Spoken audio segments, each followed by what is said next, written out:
Iran ఏమాత్రం కూడా వెనక్కి తగ్గలేదు. నువ్వు చెప్తే మేము వినాలా? నువ్వు చెప్పిందల్లా చేయడానికి మేము తొత్తులం కాదు, మేము మళ్ళీ న్యూక్లియర్ బాంబ్ని తయారు చేస్తామంటున్నాడు Iran supreme leader Ali Khamenei. దాని తాలూకా బిగ్గెస్ట్ బ్రేకింగ్ న్యూస్ని మనం ఆర్టీవీ స్క్రీన్ పైన చూస్తున్నాం. సో ట్రంప్కి ఇరాన్ బిగ్ షాక్ ఇచ్చింది.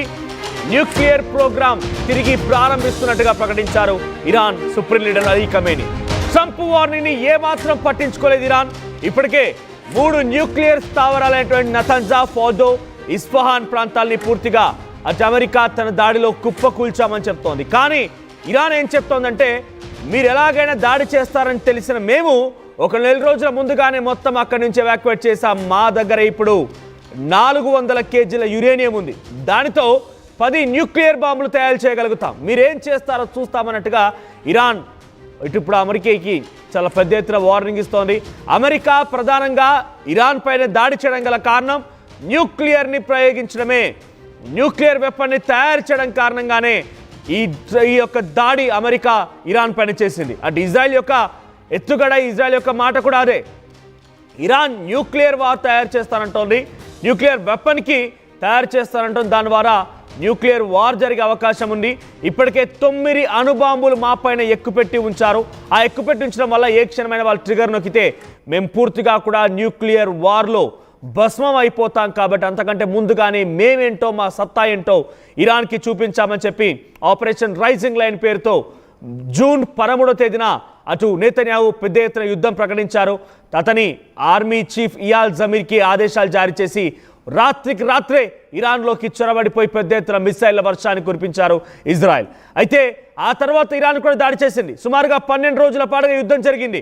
10వ తేదీన 10వ రోజు యుద్ధాన్న సుమారుగా అర్ధరాత్రి సమయంలో అమెరికా అధ్యక్షుడు డొనాల్డ్ ట్రంప్ యొక్క ఆదేశాల మేరకి అమెరికా సైన్యం రంగంలోకి దిగిపోయింది.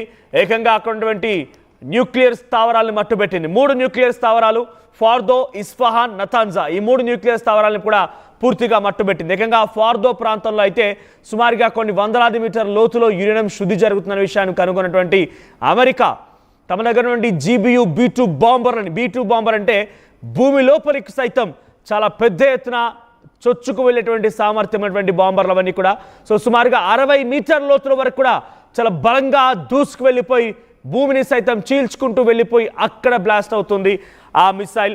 అటువంటి ఒక B2 బాంబర్ని ప్రయోగించింది అమెరికా. అయితే ప్రస్తుతానికి ఆ B2 బాంబర్లు ఏం చేయలేకపోయాయి, మమ్మల్ని ఏమాత్రం కూడా ఇబ్బందులకు గురి చేయలేకపోయాయి. మా దగ్గర ఎటువంటి రేడియేషన్ లీక్ అవడం లేదు, మేము చాలా పర్ఫెక్ట్గా ఉన్నాం, మా దగ్గర ఎటువంటి ఇబ్బంది కలిగేటువంటి వాతావరణం లేదని చెప్పి ఇరాన్ చెప్తూనే, మీరు ఎలాగైనా దాడి చేస్తారని తెలుసు కాబట్టే మేము ఈ యురేనియం మొత్తాన్ని కూడా 400 కేజీల శుద్ధి చేసినటువంటి యురేనియం మొత్తం కూడా వేరే ఒక సుదీర్ఘమైనటువంటి ఒక రహస్య ప్రాంతాన్ని తరలించాం. అయితే ఇక్కడ ఎక్స్పర్ట్స్ చెప్తున్న మాటలు ఏంటంటే, యురేనియాన్ని అంత ఈజీగా తరలించవచ్చా అంటే 400 కేజీల యురేనియమే చిన్న చిన్న ట్రక్ల ద్వారా, అవసరమైతే కారుల్లో కూడా, అంటే అక్కడ ఎక్స్పర్ట్స్ చెప్తున్న మాట, ఇది కొంచెం మీకు అతిశయోక్తి కావచ్చు, కానీ కారుల్లో కూడా, కార్స్ మనం వాడేటువంటి 2 వీలర్ 4 వీలర్లో కూడా వాటిని తరలించవచ్చు, అంత ఈజీగానే ఉంటుంది, పెద్దగా దానికి ఆలోచించాల్సిన అవసరం లేదని చెప్తున్నారు.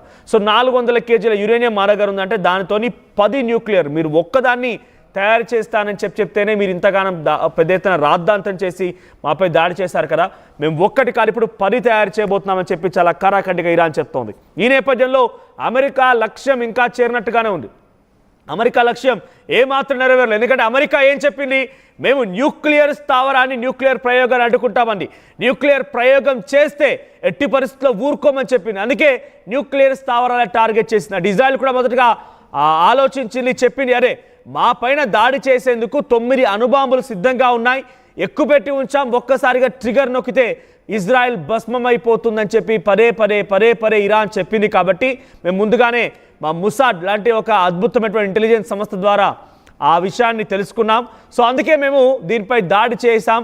అందుకే మేము ముందస్తులో భాగంగానే సెల్ఫ్ డిఫెన్స్, అంటే వాళ్ళు దాడి చేయక మునిపే, మాకు ప్రమాదం తలెత్తక మునిపే మేమే దాడి చేద్దామన్న ఆలోచనలో దాడి చేసామనేటువంటి మాటని అటు ఇజ్రాయెల్ అధ్యక్షుడు నెతన్యాహు చెప్పుకొచ్చారు. ఆపరేషన్ రైజింగ్ లైన్ పేరుతో ఆ దాడి చేశారు. ఆ తర్వాత ఇరాన్ కూడా రిట్రీట్ అయిపోయి పెద్ద ఎత్తున దాడులు చేసింది. మధ్యలో 10వ తేదీన 10వ రోజు యుద్ధంన అమెరికా ఎంట్రీ ఇచ్చి ఆ న్యూక్లియర్ స్థావరాలు మట్టుబెట్టాలనుకుంది. కానీ ప్రస్తుతానికి ఏ మాత్రం కూడా తమ దగ్గర ధ్వంసం చేయలేకపోయింది. మేము అంతా పర్ఫెక్ట్గా ఉన్నాం, మేము ఇంకా దాడులు చేస్తాం, న్యూక్లియర్ వెపన్ని తయారు చేస్తామని చెప్పి ఇరాన్ చెప్తోంది. అయితే డొనాల్డ్ ట్రంప్ రియాక్షన్ ఇప్పుడు ఏముంటుందో చూడాలి. డొనాల్డ్ ట్రంప్ ఎటువంటి రియాక్షన్ ఇస్తారు దీనికో చూడాలి. కానీ అటు డొనాల్డ్ ట్రంప్ అని చాలా ప్రగాఢ విశ్వాసంతో ఉన్నారాయన. తన ఆర్మీ అధికారులు వెళ్ళిపోయి, తన ఆర్మీ సైన్యం మొత్తం వెళ్ళిపోయి అక్కడ 3 న్యూక్లియర్ స్థావరాలని ఏ మాత్రం కూడా న్యూక్లియర్ వెపన్కి అనుగుణంగా లేకుండా డైరెక్ట్గా అక్కడ ఉపాధ్యక్షుడు జేడి వాన్స్ చెప్పుకొచ్చారు. We have done very much bigger than expected by Iran. మేము ఇరాన్ ఎక్స్పెక్ట్ చేసిన దానికంటే చాలా పెద్ద ఎత్తున చేశాం. We have done that there will be no more nuclear weapon production in Iran. అంటే అక్కడ ఇరాన్లో ఇంకా ఎప్పుడు కూడా అసలు న్యూక్లియర్ ప్రొడక్షన్ అనేది లేకుండా, న్యూక్లియర్ వెపన్ అనేది తయారు చేయకుండా అటువంటి విధ్వంసాన్ని సృష్టించామంటుంది. ఒకసారి అసలు ఇజ్రాయెల్ ఇరాన్ దాడిలో ఎటువంటి భీకరమైన యుద్ధం జరిగింది, ఆ యుద్ధం తాలూకా విజువల్స్ చూద్దాం. נפל לידי כמעט על הראש שלי. תהיל עכשיו. לא מועה.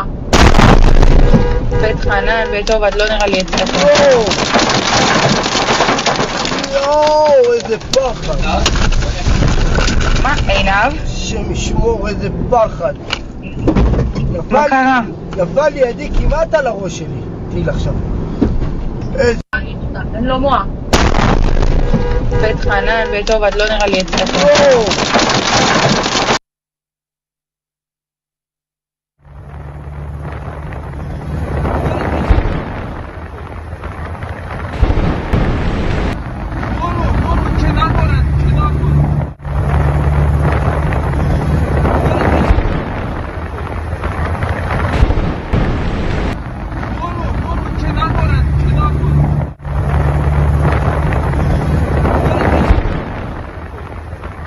సో అక్కడ విజువల్స్లో గమనించండి. నా పక్కనే విజువల్స్లో మీకు కనబడుతున్నాయి శాటిలైట్ దృశ్యాలు, బ్లాక్ అండ్ వైట్లో కనబడుతున్నాయి శాటిలైట్ దృశ్యాలు అవన్నీ కూడా. ఎప్పుడైతే GBU B2 బాంబర్లతో అమెరికా ఇరాన్ పైన విరుచుకుపడిందో, 3 న్యూక్లియర్ సైట్స్ని పూర్తిగా మట్టుబెట్టాలని లక్ష్యంతో ముందుకు వెళ్ళిందో అప్పుడు రికార్డ్ అయినటువంటి శాటిలైట్ దృశ్యాలు ఇవన్నీ కూడా.